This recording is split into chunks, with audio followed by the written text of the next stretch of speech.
Thanks to Brian for that awesome speech. So next up we have Ramon Arriaga. Give it up.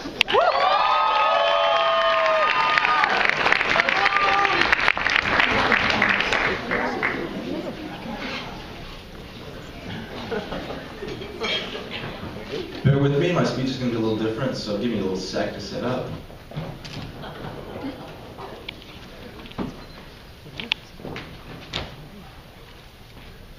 I will put it back.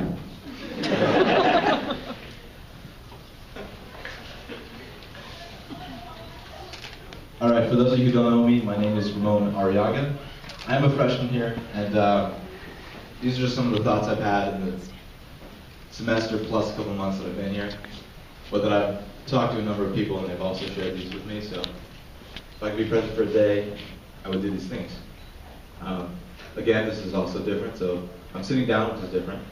And as you notice, it's also a spoken word poem, so here we go. If I could be you for a day, Mr. President. If I could be you for a day, Mr. President, what would I do? I'm sorry to say that I just can't stay normal. I can't just do what you do. No, I can't help it. I must go out of my way and do what I do. Personally, I would change things up a bit. Now, the old saying goes that he who walks a mile in my shoes knows my story, knows my struggle. Now, Mr. President, I'm obliged to ask, just how many shoes have you tried on in the past? How many miles have you walked? How many stories do you know? How many struggles have you heard? If I could be you for a day, my friend, I would do just that. I'd make a happy man out of my position, because he'd be smiling from ear to ear once he sees my condition. A healthy heart and a healthy mind is his prediction, because ever since that fateful day, I've had an addiction. I can't help but walk a mile just to see someone smile. Now, Mr. Adams, I'm not one to talk, since I don't know you and you don't know me.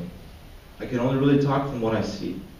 But from what I've seen and from what I've heard, I have to ask, do you see what I see?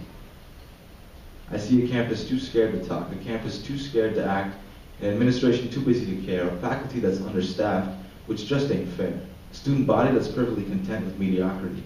As a group and as a whole, we see no issue with the lack of discussion, no issue with the silenced minority. As a group and as a whole, we would rather stay blind to the subtle and not so subtle microaggressions that happen all the time. My good sir, if I could be you, I would explore this campus. I would implore this campus. With my ears and with my arms stretched wide, I would travel around all day and hear what others have to say. Every nook and every cranny I will have inquired. What do you think? What have I done wrong? What have I done right? What should I change?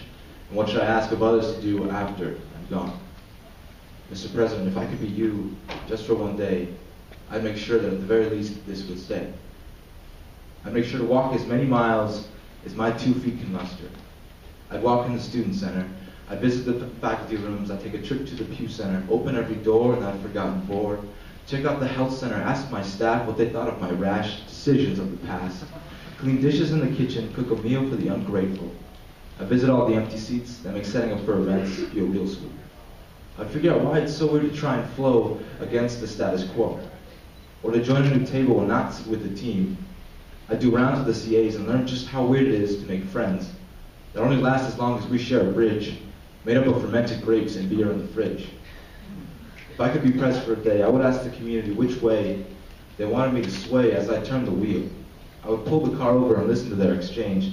Let the backseat drivers finally have their say, because in my mind, an institution's greatest asset is not how well it does in the ranking of the National Gazette, but how well it does when a member of its community is upset. Now, Mr. Adams, that's it. I thank you for this chance to speak. Win or lose, I ask you, sir, to put your ear to the ground and make sure you listen to all the said. And as you look out your windowsill, I ask you to try and see all the potential that is Mayflower Hill, because we've had 200 years of history, 200 years of change, 200 years of staying exactly the same. It's kind of funny because you ask, what would I do? When ironically, I'd simply turn around with a surprised expression on my face, not believing that this is the case, that I actually have a say. If I could do anything, well, that's a simple answer. I would turn this mic around and ask all of them for the answer.